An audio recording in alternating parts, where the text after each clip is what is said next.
우리 주님의 은혜와 평강이 우리 가운데 임하기를 빕니다. 우리가 삶을 돌아보면은 예기치 않는 일들의 연속입니다. 평온한 일상의 흐름을 깨뜨리고 들어와 우리의 삶을 뒤흔드는 일들이 간간히 벌어집니다. 우리가 매일 접하는 사건과 사고는 당사자들의 삶도 참 어렵게 만들지만 가족들이나 그리고 이웃 그리고 주위에 있는 사람들에게도 결정적인 영향을 미치곤 합니다. 인간은 누구도 자기 삶에 대한 통제권을 완전히 행사할 수가 없습니다. 조심스럽게 방어 운전을 한다 해도 부주의한 다른 운전자들로 말미암아 사고가 나는 경우를 예를 들 수가 있겠습니다. 스스로 선택하지 않았지만 겪어야 하는 일들이 우리에게 있습니다.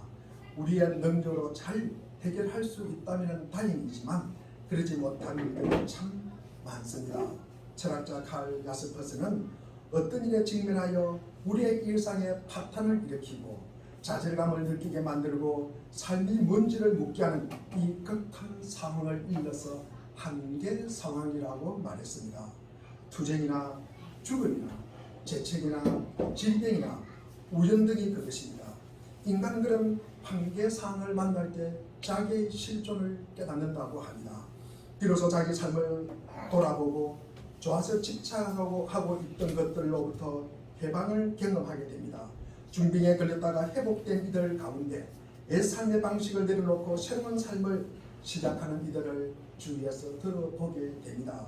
출세의 사다리에 오르기 위해서 발부둥치는 삶에서 벗어나 귀한 가족들과의 시간을 더 누리려 하고 그리고 주변에 있는 이들과 더 소중한 관계를 이루기 위해 노력하는 이들 말입니다. 오늘 본문은 나만이 구원받은 세 번째 이야기입니다.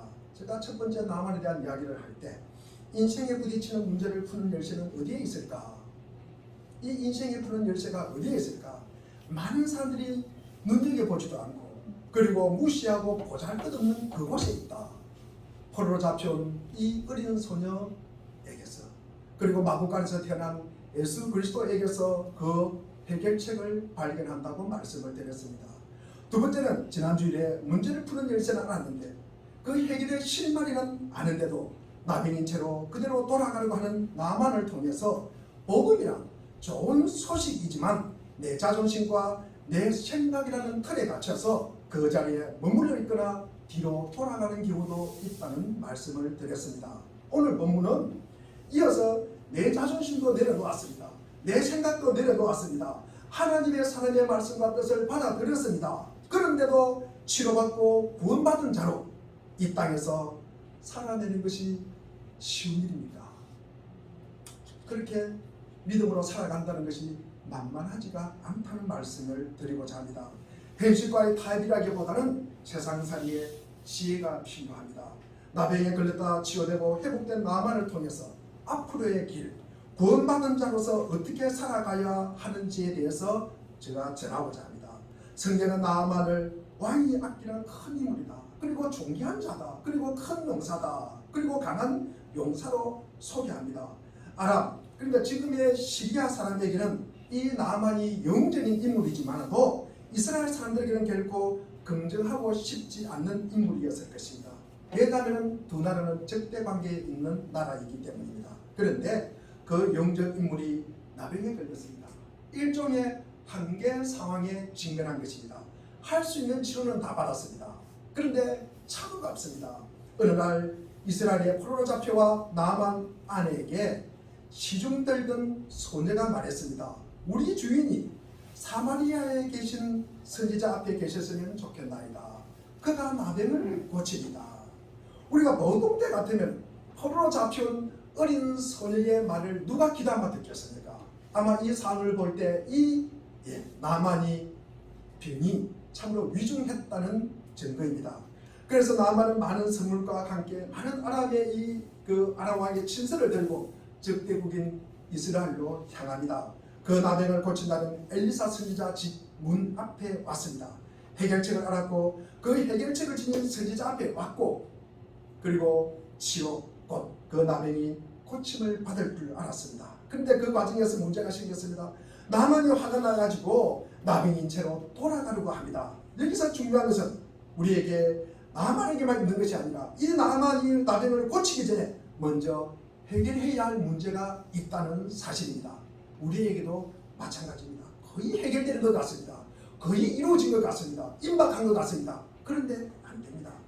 복음 속에는 나만과 같은 세상 사람이 속한, 육에 속한 사람들이 싫어하는 것들이 들어있기 때문입니다. 내 것을 놓지 않으면 우리는 하나님을 붙잡을 수가 없습니다. 내 것을 놓아야 우리는 하나님을 붙잡을 수가 있는 것입니다. 무엇을 놓고 무엇을 잡을 것인가, 그리고 무엇을 버리고 무엇을 담을 것인가, 이것을 아는 것이 지혜인 줄로 압니다. 오늘 본문은 우리가 치료받고 구원받은 후에 나만의 모습을 보고자 합니다. 구원받기 전과 그 후의 모습이 어떻게 변화되었을까? 다시 말해서 세상에 속한 사람, 그러니까 육에 속한 사람에서 하나님께 속한 사람으로 변화된 모습입니다. 그래서 본문 제목을 17절에 나오는 이제부터는 이라고 삼았습니다. 이제부터는 나만을 통해서 우리가 구원받은 우리의 삶의 모습이 어떠해야 하는지를 살펴보는 은혜의 시간, 복된 시간이 되기를 바랍니다. 이제부터는 어떻게 되었습니까? 첫째로 겸손해졌습니다. 복음을 만난 사람은 겸손해집니다. 우리가 17절을 한번 읽어보겠습니다. 17절입니다. 시작. 나만이 이르되 그러면 청하건대 모세 두 마리의 실을 당신의 종에게 주소서. 이제부터는 종이 드리려가 다른 색깔을 여호와의 당신에게는 드리지 아니하고 다만 여호와께 드리겠나이다. 아멘. 이제 나만과 얼굴을 대면합니다. 나병이 치유되고 났으니 나만이 엘리사 선지자의 얼굴과 마주하게 되었습니다. 이전에 나만의 기고 만장한 모습은 없습니다. 내가 누구인 줄 알고, 내가 가지고 온 선물이 얼마인지, 내가 데리고 온 군사며 수령원이며 큰 나라 아람 왕의 절대적인 신임을 받고 있고, 그리고 왕이 있어준 친서를 들고 왔던 나만, 이런 것들을 아주 중요하게 여기고 이런 것들을 아주 자랑스럽게 여겼던 나만, 이제부터는 그것을 한낱 껍데기에 불과한 것을 안 순간입니다. 그것도 그럴 것이 결정적인 순간에 힘을 못 쓰는 거예요. 이것이 보십시오. 돈이 나병을 고쳤습니까? 건세가 힘과 그리고 위세가 나병을 고쳤습니까? 이제는 현실 인식을 분명히 하게 되었습니다. 이전의 세상에 속한 모습, 육에 속한 성품은 나만에게서 사라졌습니다. 버럭버럭 화를 내며 분노하던 모습도 사라졌습니다. 자기 마음에 안 든다고 자존심 상해하던 그런 모습도 변화되었습니다. 자기 생각을 고집하지 않습니다. 하나님보다는 자기를 더 드러내고 자기를 과시하고 십자가보다는 자기를 자랑하던 그런 모습도 사라졌습니다. 17절에 보니까 당신의 종이라는 이런 표현을 씁니다. 나만이 스스로 엘리사의 종이라고 합니다. 엘리사가 자기에게 대한 의존이 못마땅하다고 하여서 버럭 화를 내며 돌아가려고 한 나만입니다. 그런 나만이 당신 엘리사의 종이라니, 나만 자신을 십자가에 못 박는 모습입니다. 내 자를 못 박아요. 내 생각과 내 자존심을, 그리고 내 습관을 십자가에 못 박는 모습입니다. 나만은 더 이상 의존의 규칙이나 도리를 따지지 않습니다. 그는 마음 깊은 곳에서 그러 나오는 말을 합니다. 이제야 나는 온 세계에서 이스라엘 밖에는 하나님이 계시지 않는다는 것을 알게 되었습니다. 라고 스스로 고백합니다. 이전에는 자기 중심이고 자기 기준이었는데 이제는 그분이 세상의 중심이고 기준이라는 말입니다. 그리고 나만은 여호와를 유일한 참 하나님으로 인식합니다. 이제부터는 주님 외에 다른 신들에게는 번제나 희생제를 드리지 않겠습니다. 자기 중심에서 여호와 중심으로 그 초점의 삶이 변화가 되는 모습입니다. 나만은 더 이상 군대와 병거를 이끌고 위풍당당한 세력을 과시하지 않습니다. 특별한 대우를 우리가 누구나 당연한 것으로 받아들이지 않습니다. 도리를 따지며 화를 내는 그런 사람이 아닙니다. 겸손해졌습니다. 자기 한계를 인식하게 되었습니다. 여호와 하나님을 자기의 주인으로 받아들이고 믿게 되었습니다. 이제부터는 하나님을 만난 사람의 변화된 모습을 우리에게 보여주고 있습니다. 보이는 것만이 전부가 아닙니다. 절대의 세계를 경험했기 때문에 나만은 자기의 자금을 자각하게 되었습니다.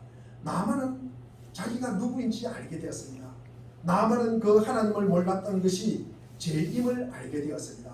하나님을 향한 중심에서 벗어난 자기의 삶이 죄된 삶임을 깨닫게 되었습니다.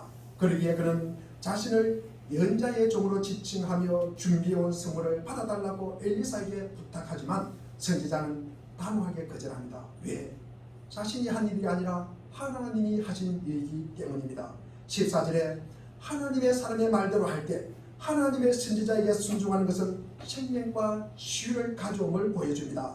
동일한 복이 이스라엘에서 여호와와 그분의 대변자들에게 순종하는 자들을 기다리고 있습니다. 또 이스라엘 왕이 나병을 고쳐달라는 이 아람 왕의 편지를 받아들고 스스로 옷을 찢으며 괴로워할 때 엘리사가 8절에 이스라엘 종에 선지자가 있는 줄 알게 하리라. 그 기도가 응답이 됩니다. 참 하나님의 존재를 증거하는 삶을 사는 엘리자 선지자의 모습입니다. 그것도 모르고 우리가 다음에 볼 이 27절에 보면은 몰래 은 2달란트와 옷 2벌을 받은 이 엘리사의 사환 누구입니까? 게하시. 게하시가 나병이 발하여 눈같이 되었다. 그와 그 자손에게 영원히 나병을 앓을 것이라고 예언합니다. 이 모습을 보면은 사무엘상 우리가 2장 30절이 생각이 납니다. 한번 읽어보겠습니다. 시작. 그러므로 이스라엘 하나님 여호와가 말하노라. 내가 전에 내 집과 내 조상의 집이 내가 앞에서 영원히 행하리라 하셨으나 이제 나 여호와가 말하노니 결단코 그렇게 하지 아니하리라. 나를 존중히 여기는 자를 내가 존중히 여기고 나를 멸시하는 자를 내가 등한하리라. 이제는 나를 존중히 여기는 자를 존중히 여기고 나를 멸시하는 자를 내가 경멸하리라. 이 연의 말씀이 그대로 이루어진 줄로 믿습니다. 두 번째로는 이제부터는 어떻게 되었습니까? 참으로 나만이 정직하게 되었습니다. 복음은 우리를 정직하게 만듭니다. 18절을 우리가 한번 읽어보겠습니다. 우리 18절 오늘 본문 18절입니다. 시작. 오직 한 가지 있사오니 여호와께서 당신의 종을 용서하시기를 원하니라. 곧 내 주님께서 민문의 시장에 들어가 거기서 경배하며 그 안에 손을 제지하시매 내가 민문의 시장에서 몸을 굽히오니 내가 민문의 시장에서 몸을 굽힐 때 여호와께서 이 일에 대하여 당신의 종을 용서하시기를 원하니라. 그렇습니다. 왕이 이모 시절에 들어갈 때 이 나만의 손을 의지하면서 손을 잡고 들어간 것 같습니다. 그런데 왕이 절을 할 때 본인도 함께 절을 하지 않고 뻣뻣하게 있을 수 없었어요. 혹시 내가 그러더라도 용서해 달라는 내용입니다. 나만은 하나님의 은혜로 치유를 경험했지만 그가 살아야 했던 곳은 아람, 지금의 시리아였고 군대 장관으로서의 자기 역할을 감당해야 했습니다. 모든 것을 버리고 엘리사야의 제자가 되지 않았다고 하여 이 나만을 누가 비난할 수가 있겠습니까?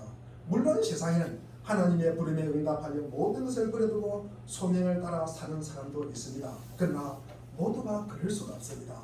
모두가 수도자가 될 수 없는 것입니다. 각자의 자리에서 각자의 믿음의 분량대로 살면 되는 것입니다.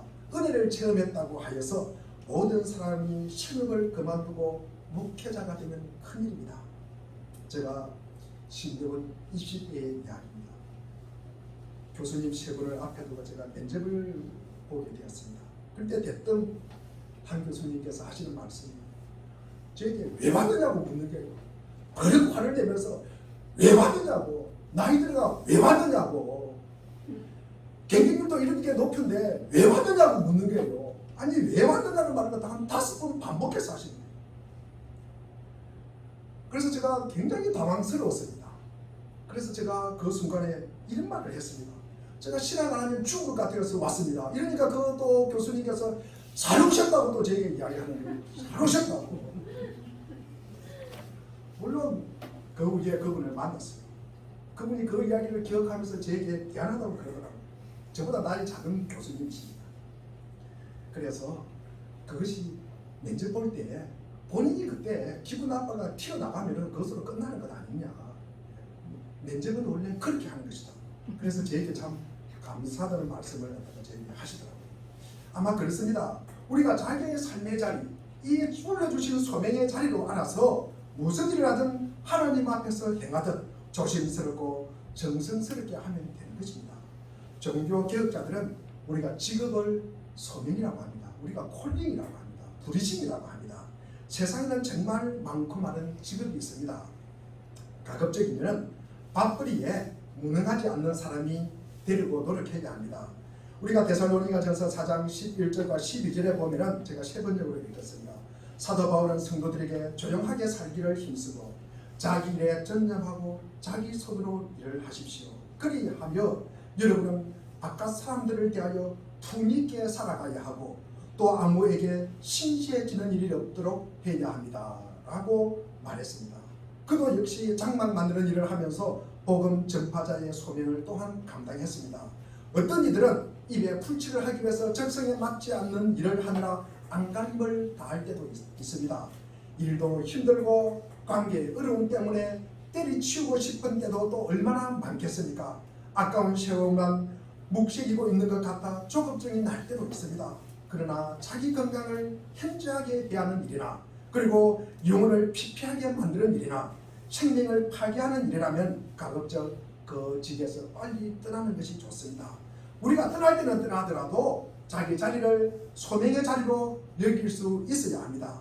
그렇게 생각을 바꾸면 의외로 할 일이 많아 보일 수도 모르겠습니다. 나무는 군대 장관으로서 자기를 포기할 수는 없었지만 이미 여호와 하나님만을 믿게 된 사람으로서 느끼는 괴로움을 엘리사에게 솔직하게 털어놓습니다. 이 아람의 왕 시나에게 그는 왕을 모시고 림몬 신전에 들어가서 허리를 굽힐 때 주님께서 그를 벌하시지 않기를 바란다는 것이었습니다. 나아만은 아람 왕으로부터 받은 특별한 호의를 유지하면서 그의 인간적 주군을 계속 섬길 수 있을 것인가에 대한 고민입니다. 나아만의 여호와를 만났지만 또 지금까지 자기를 아끼고 그리고 믿어준 왕에 대한 예의입니다. 엘리사는 그런 현실을 수긍합니다. 그래서 안심하고 가라고 말합니다. 엘리사는 나만의 실제적인 타협을 암묵적으로 승인해주는 셈입니다. 우리가 신앙의 별미로 사람을 벼랑 끝으로 내몰아서는 안 됩니다. 신앙은 결단입니다. 신앙은 분명히 결단임이 분명합니다. 결단의 때가 무르익으면 결단해야 합니다. 그러나 때가 이르지 않았는데 우리는 그 사람을 느긋하게 그리고 그에게 기회를 주어야 합니다. 이런 나만의 현실적인 고민이 우리 나만뿐이겠습니까? 우리도 이 땅에 발을 딛고 살면서 얼마나 많은 갈등을 하겠습니까? 이런 인간적이고 현실적인 문제에 우리가 정직한 측면이 그 사람을 더 기도하게 하고 우리가 더 깨어있게 하고 더 믿음의 길로 나아가게 할 것입니다. 한편으로 이런 고민으로 번뇌하는 자들에게는 위로가 될 줄로 압니다. 그의 진심과 그의 정직함을 아는 우리는 또다시 믿어주고 그리고 기다려주고 그리고 기도하는 그런 넉넉함이 있어야 하겠습니다. 세 번째로는 이제부터는 어떻게 되었습니까? 살롬의 평강입니다. 복음은 우리를 편안하게 만듭니다. 안락하게 만듭니다. 우리 19절 한번 읽어보겠습니다. 19절 시작. 엘리사에게 너는 평안히 가라. 그가 엘리사를 떠나 조금 가더라. 그렇습니다. 이 나만이 아픈 몸을 이끌고 먼 길로 말을 타고 왔겠죠. 그리고 때로는 걸어서 이 이스라엘 땅에 왔습니다. 사람들은 아마 이 나만을 보고 말했을 것입니다. 가진 것도 많고 높은 자리에 있고 없는 것이 없다. 그리고 왕의 총애를 받고 부를 것이 없는 나만이라고 하지만 그가 병든 몸이에요. 그가 병든 몸을 이끌고 이곳까지 왔을 때는 얼마나 답답하고 불안했겠습니까? 아람이라는 큰 나라에서도 고치지 못하는 병인데 이곳에 온다고 무슨 별 수가 있을까? 얼마나 낙심하고 절망하겠습니까? 참 안 될 것이라는 부정적인 생각을 많이 하였을 것입니다. 그러니 그냥 돌아가려고 했을 것입니다. 한번 아파봐라. 그런 병에 한번 걸려봐라.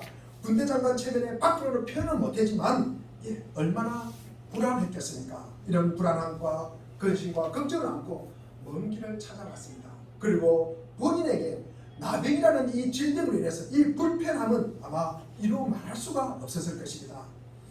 제가 가까이 계시는 분들을 제가 모시고 병원에 제가 자주 갔습니다. 지금도 갑니다만 제가 병원에 참 많이 다녔습니다. 저희 어머니를 모시고 아마 안 다닌 한국에 있는 병원에 안 다닌 병원이 없습니다. 그래도 저희 아버지가 대장암으로 이렇게 진단을 받고 제가 참으로 많이 이렇게 병원에 다녔습니다. 그리고 그 이후에는 또 저희 울산에 계시는 자녀이 아파가지고 또 암을 진단을 받고 또 제가 이렇게 서울대병원에 많이 또 모시고 다니고 그리고는 또 제가 자주 가지 않지만 요즘 또 자녀들께서 이렇게 또 아프시고 뭐 그렇습니다. 나이 드시니까 그래서 제가 병원에 이렇게 자주 데리고 갑니다. 근데 본인이 병이 있으면은 환자라는 것이 얼마나 불안한지를 모릅니다. 멀쩡하신 분들도 병원에 가면 바보가 되는 것 같아요. 저는 참 예사로 보지 않습니다. 나도 앞으로 저럴까. 모두 가는 길. 다시 이야기했지만 우리는 모든 사람이 가는 길을 그 길을 가는 것입니다. 우리는 다시 말한 것처럼 그 길로 가지 않는 사람은 아무도 없습니다. 거의 이렇게 아픈 분들을 보면은 그게 생각이 판단이 그리고 마비가 된 것 같습니다. 암이라는 판정을 딱 받으면 의사가 하는 말은 거의 듣지를 못합니다. 식사도 거의 하지를 못해요. 거의 자포자기 상태가 있습니다. 그런 시간이 오래됩니다. 마음이 참 약해집니다.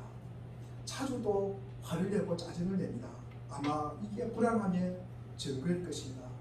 보호자로서 제가 병원에 갈 때와 아마 본인이 환자로 갈 때는 엄청난 차이가 있을 것이다. 그러니까 저는 좀 괜찮습니다. 보호자로 간 저는 이보다 더 좋을 수가 있을까. 엘리사가 이런저런 나만에게 나만도 이런저런 부담은 있지만도 엘리사가 선지자에게 편안하게 가라고 합니다. 이 고민을 이야기했듯이 이 나만이 병이 나아지지만도 자기가 이 아람 땅으로 돌아간다는 것은 또한 자기에게 상당히 부담을 안고 가는 것입니다. 엘리사 선지자가 편안하게 가라고 합니다. 이보다 더 좋을 수가 있을까? 이보다 더 좋을 수가 있을까?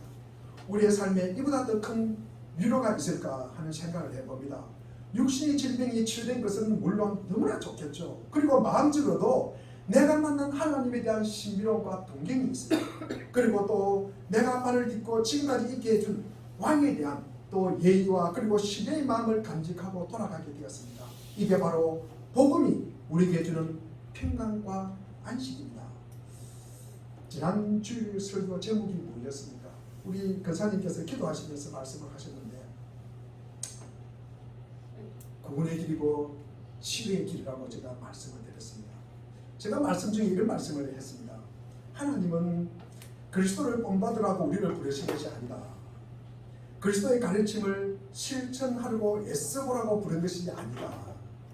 그렇게 하면은 우리가 열심히 함으로써 그리고 봉사함으로써 헌신함으로써 그 보상으로 우리 죄를 없애주고 덮어주겠다고 약속하는 것도 아니다. 절대 그런 것이 아니라고 제가 말씀을 드렸습니다. 이 복음의 메시지는 예수를 위대한 모범자이자 위대한 교사로 바라보는 게 아니라고 제가 말씀을 드렸습니다.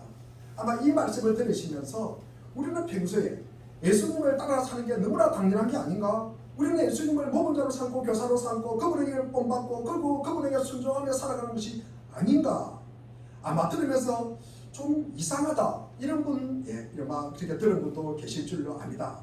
그렇지가 않습니다. 이는 우리가 제가 전에도 한번 말씀을 드렸지만도 교리적으로 칭의와 성화를 혼돈하는 데서 비롯된 것이다. 구원의 길은 학자에 따라서 약간의 차이가 있지만도 요즘 가장 인기가 있는 이 맥그리거 목사가 하나님의 칭의론이라는 책에서 칭의와 성화와 구원은 과거와 현재와 미래라는 틀 안에서 단계적으로 진행되는 것이다. 그러니까 칭의와 성화와 이 구원은 그에 동시에 일어날 수는 있어도 이 성화와 구원이 칭의보다 앞서면 문제가 생긴다는 것입니다. 그래서 칭의가 먼저라는 것입니다. 예수 그리스도의 십자가를 만나는 것이 먼저라는 것입니다. 우리가 믿음의 삶을 삽니다. 나는 그리스도인이라고 이야기합니다. 교회를 다닙니다. 기도도 해요. 방언도 해요. 여러 가지 내가 11조도 합니다. 예수님을 나의 주님으로 입술로 고백도 합니다. 그런데 아픔이 있어요. 그런데 낙심을 해요. 그런데 우울증이 있어요. 그런데 영적 침체에 빠져 있다는 것입니다. 왜 그래요? 왜 스트레스 받아요? 왜 큰 상처를 받습니까? 왜 큰 상처를 받습니까? 왜 그런 분들이 가끔 보면은 저는 마음이 안타까울 때 그런 분들이 목숨을 끊는 분이 계셔요. 가끔 연예인들 보면은 이렇게 십자가 표시에 자상한 분이 십자가 표시를 드리는 걸 보여주시고 너무나 마음이 아픕니다. 제가 그들을 볼 때마다 통곡을 합니다. 사는 하늘이 불평과 원망으로 가득 차 있습니다. 너무나 오래 교회를 다니고 헐 자기 중심이에요. 그래서 벗어나지를 못해요. 설교를 들을 때는 은혜받고 회개하는 것 같으나 그분이 하는 생각이나 말이나 그리고 행동을 보면 거의 냉탕수준입니다. 세상에 속한 나만과 별반 차이가 없는 것을 알게 됩니다. 왜 그럴까? 왜 그럴까? 우리는 심각하게 이것을 고민을 해야 됩니다. 마틴 로이드 존스 목사님의 표현을 빌리자면 중생의 교리를 속죄 교리보다 앞세워서 그렇다. 거듭남의 교리가 대속의 교리보다 앞세워서 혼동에 빠졌다라고 분명하게 말하고 있습니다. 즉 하나님 앞에서 자신의 위치를 명확하게 알기도 전에 중생과 새 생명에 대한 관심을 가지는 거예요. 하나님을 만나기 전에 내 의욕이 앞서고 내 생각이 앞서면 어긋난 길로 접어들어서 결국 비참해진다는 것입니다. 다시 말하면 성화를 칭의보다 앞세워서 그렇다는 것입니다. 칭의란 하나님의 힘입니다. 하나님의 다스림입니다. 하나님의 일하심입니다. 죄에 빠져 있는 인간을 독생자를 보내서 구원해내는 일입니다. 칭의는 하나님의 행위에서 비롯되었으므로 한 개인이 하나님과의 바른 관계에 서 있으면 정당함을 입증됩니다. 바울은 어렵게 하다는 이 동사를 사용하여서 즉 하나님은 예수의 행위로 우리의 죄를 용서하시고 정당함을 입증하시므로 하나님의 자녀들을 하나님과 올바르고 충실한 관계에 있게 하신 것입니다. 그래서 제가 지난번에도 한번 쓴 적이 있습니다. 우리가 어렵다. 이 옳은 의가 이 자가 무슨 자입니까? 양자입니다. 그 밑에 뭐가 있다고요? 내 아자가 있는 것입니다. 우리 십자가 예수님이 위에 있고 내가 밑에 있는 것입니다.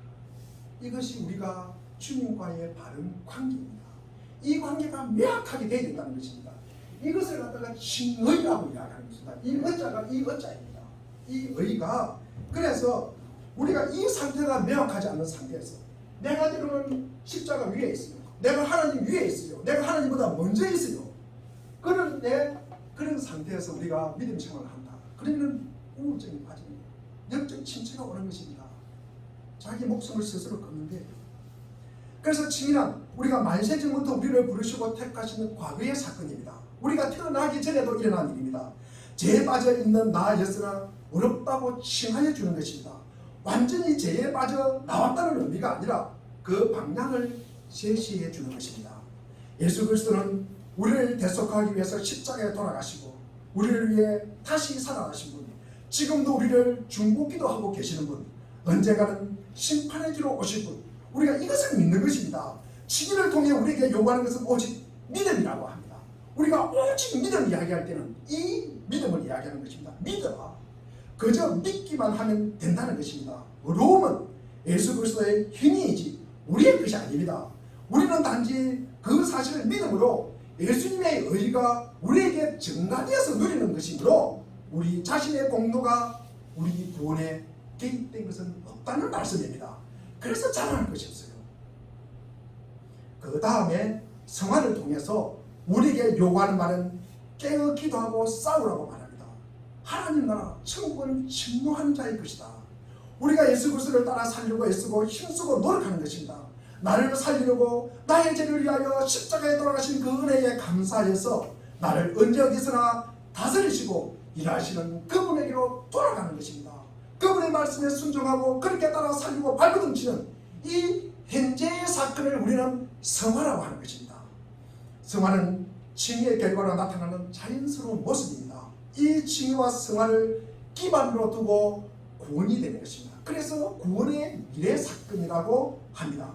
오늘 본문에서 나만이 하나님의 존재에 눈을 뜨게 되었고 그분의 강력한 임재에 따라서 살아계신 하나님을 만나고 겸손하게 그리고 정직하게 그리고 편안한 삶으로 변화가 되었습니다. 그것은 바로 그리스도가 우리 죄로 말미암아 십자가에 못 박히신 분, 머리에 가시관을 쓰고 몹시 괴로운 표정을 지으며 나의 하나님 어찌하여 나를 버리셨나이까 울부짖는 분을 바라보는 것입니다. 그렇게 나약하게 죽은 분, 사람들이 돌을 굴려 입구를 막아놓은 무덤에 묻힌 분, 바로 그분을 바라보는 것입니다. 예수 그리스도 십자가에 못 박히신 그리스도, 바로 그분을 바라보라고 우리를 부르신 것입니다. 복음은 그것이 구원의 길이라고 말합니다. 그것이 우리 죄와 문제를 제거하는 길이라고 말합니다. 그것이 온전한 사람이 되어서 행복해질 수 있는 길이라고 말합니다. 십자가에서 죽어가는 그리스도를 바라보십시오. 즉 십자가에서 예수님이 그 몸으로 친히 우리의 죄를 담당하셨다는 것, 우리 죄로 인해 그분이 행벌을 받으셨다는 것, 하나님이 우리의 불법을 그분에게 담당시키고 해결하셨다는 것을 깨달으십시오. 그것이 전부입니다. 그것이 기본입니다. 그것이 먼저입니다. 우리를 십자가에 못 박으라고 부르신 것은 아니지만 우리가 주님을 만나면 지금까지 말한 시기를 갖다가 우리가 깨닫게 되면은 우리의 삶을 십자가에 못 박는 삶을 살아가게 되는 것입니다. 우리를 십자가의 삶을 실천하라고 부르신 것은 아니지만 우리 주님을 만난 사람, 그분을 나의 주인으로 모신 사람은 내 삶을 십자가의 삶으로 실천하는 삶을 당연히 살아가게 된다는 것입니다. 내가 죄인임을 깨닫고 나를 위해 십자가에 죽으신 그분을 바라보고 그분을 나의 주인으로 삼는 이 신이 그 다음에 헌신하고 봉사하고 충성하는 성화의 삶을 사는 것입니다. 그렇지 않고 거꾸로 한번 이야기해 봅시다. 거꾸로 헌신과 봉사와 우리가 충성을 우리가 운을 받는다. 우리가 헌신하고 봉사하고 충성하는 것이 먼저라면은 그에게는 편안이 없습니다.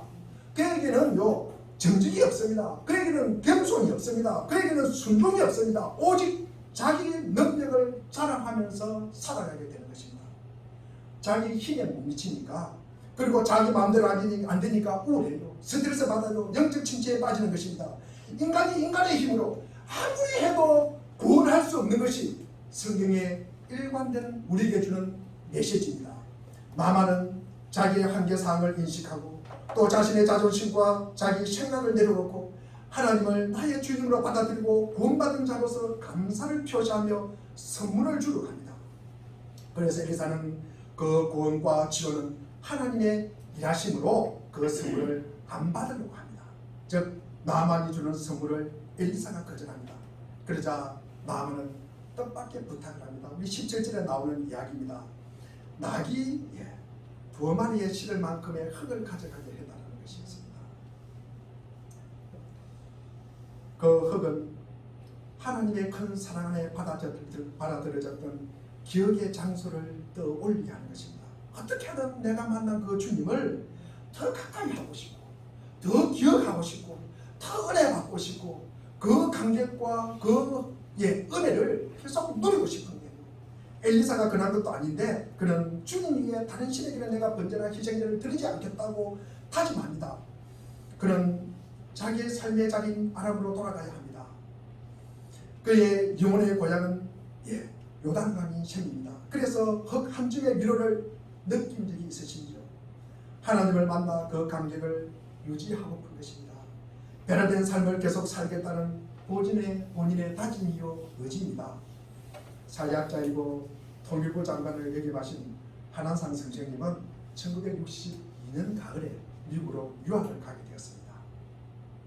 그는 천신만고 끝에 스승 이상백 선생님이 마련해 주신 여기로 샌프란시스코까지 비행기를 타고 갔습니다. 거기서 동부인 애틀란타까지 그레이하운드 버스를 타고 꼬박 사흘에 걸려서 에모리 대학에 들어가게 되었습니다. 기진맥진한 상태로 기숙사에 짐을 푸는데 캐리어 깊은 곳에 비닐봉투 하나가 나왔습니다. 서울에서 출발할 때 없었는데 내가 담은 것이 아닌데 무엇인지 알 수가 없었습니다. 그래서 뜯어보니 헌금이 나왔고 그곳에는 종이 쪽지 한 장과 흙 한 줌이 들어 있었습니다. 아버님의 메시지였습니다. 완상아, 고향 생각나면 이 흙 냄새를 맡아보아라. 이 흙은 우리 집 마당 흙이다. 조상들의 뼈와 피가 묻어있는 조국 강산의 흙이다. 조상들의 넋이 이 속에 스며있다. 부모 형제 자매의 사랑이 흙 속에 녹아있다. 어떤 어려움이 있더라도 이 흙 속에 담긴 사랑의 힘으로 잘 이겨내고 값진 배움의 삶을 살아라. 아버지의 마음이 그의 존재 전체와 닿았습니다. 유교적 절제가 몸에 늘 배어 있어서 평소 당신의 깊은 정을 자식들에게 잘 드러내지 않으셨던 부친이시기에 이 쪽지는 청년 한완상의 눈물샘을 자극했습니다. 무려 60년 전의 이야기를 생생하게 기억하는 것을 보면은 그 한 줄의 흙이 그의 고단한 유학 생활을 지탱해준 보이지 않는 힘이었음을 알 수 있습니다. 그 흙 한 줄이 마치 눈에 보이지 않는 하나님의 은혜가 눈에 보이는 방법으로 전달되는 것처럼 아버지의 사랑을 떠올려 주었을 것이고 그를 시대의 정언자로 부르신 하나님의 마음을 일깨워주는 도구가 되었을 것입니다. 나만도 엘리사에게 청하여 간 그 흙을 보면서 자기 마음을 다지고 또 다졌을 것입니다. 우리가 믿음의 삶을 사는 것은 쉽지 않다는 말씀을 제가 드리고 싶었습니다. 내가 한번 결단하고 내가 한번 주님 만났다고 그것이 영원히 지속되는 것이 아니라는 말씀입니다. 우리가 어떻게든 우리가 믿음을 지키고 하나님을 바라보면서 살아야 된다는 말씀입니다. 그 무슨 흙에 신통방통한 능력이 있는 건 아닙니다. 그걸 볼 때마다 우리의 마음을 다시 한번 하나님을 만났던 것을 기억하고 그 감격과 은혜를 되새기는 것입니다. 나만이 그 위에 이 시리아와 이스라엘 관계에서 어떤 영향을 끼치는지는 성경에 기록이 없습니다. 분명한 것은 그의 절대의 세계 앞에 서본 사람, 서본 경험이 있는 사람입니다. 그러니까 자기의 환경을 명확하게 자각하고 아마 살았을 것이다. 이스라엘의 요단강가에서 가져간 흙을 어디에 두었는지 알 수는 없지만 그는 그 흙을 보며 자기가 누구인지 누구에게 속한 존재인지 늘 자각했을 것입니다. 여러분에게도 그런 것이 있는지요? 하나님의 은혜를 상기시키는 것 말입니다. 갈라디아서 6장 17절에 보면은 내가 내 몸에 예수의 흔적을 지니고 있노라 사도 바울의 고백입니다. 교회의 그런 경험의 현장이 교회가 그런 경험의 장소가 되기를 바랍니다. 여러분들의 삶의 자리가 곧 주님의 뜻을 수행하는 현장이 되기를 바랍니다. 오늘도 내일도 주님은 우리를 통해 망가진 세상을 고치려고 합니다. 그 아름다운 뜻을 기쁨으로 받아들일 수 있기를 빕니다. 서 있는 삶의 자리 바로 그곳에서 할 수 있는 일을 시작하십시오. 가장 가까이 있는 이들의 주변을 따뜻한 사랑으로 채워주십시오. 그리고 그 사랑의 물결처럼 그 사랑이 물결처럼 번져가기를 소망합니다. 한 주간 동안 우리의 삶이 그런 사랑의 울림이 되기를 기원합니다. 기도하겠습니다.